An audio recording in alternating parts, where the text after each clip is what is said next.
my take on Haitian flattened fried plantains.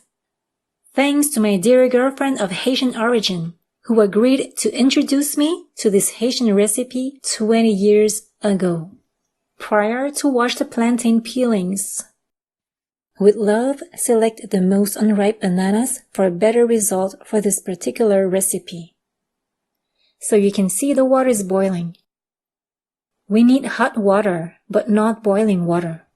So I just add some cold water to it to lower down the water temperature to finally get hot water.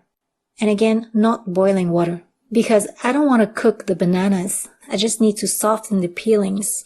So soak the whole plantains for 5 minutes. So again, the goal here is to soften the skin, therefore making an easy and efficient peeling. 5 minutes later, get rid of the two extremities. Use the tip of a sharp knife. By putting my index finger like this, I can easily make 5 millimeters deep cut on the skin from one end to the other. I'm making 2 to 3 cuts.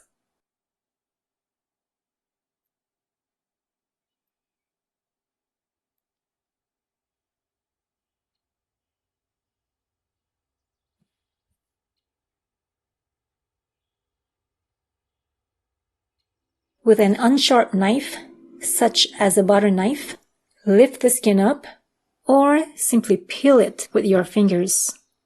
Make sure to keep the flesh intact. Cut each plantain diagonally into 3 to 4 pieces.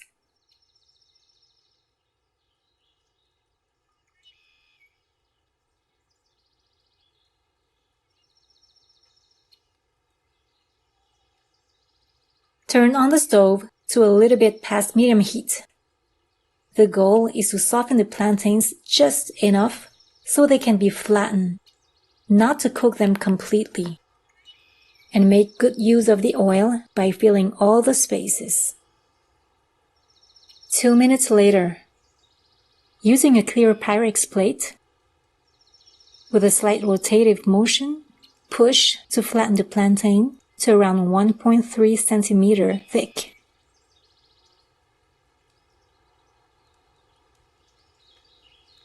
Put the flattened piece back into the oil and so on. Another way to do it is to turn off the heat and flatten every piece before putting them back in the oil over the heat again. That's the way written in the book. Choose the most convenient way for you. I love using a clear plate such as this one because I can easily see the shape and adjust the thickness of my flattened plantains. The second frying part should only last around 2 minutes. Make sure to turn every piece upside down once. You see this simple technique to drain and to stack every piece? It allows to drain the maximum oil. By removing a piece from the oil, I can add another one in. Consciously shorten the frying time as much as possible for a health matter. So we don't need to over-golden nor even burn food. Using a pair of kitchen tongs is an alternative to kitchen chopsticks. I suggest you to sprinkle some paprika to taste, sea salt or Himalayan salt, red pepper powder on both sides. Now serve your loved ones first. Oh my god, I can't wait.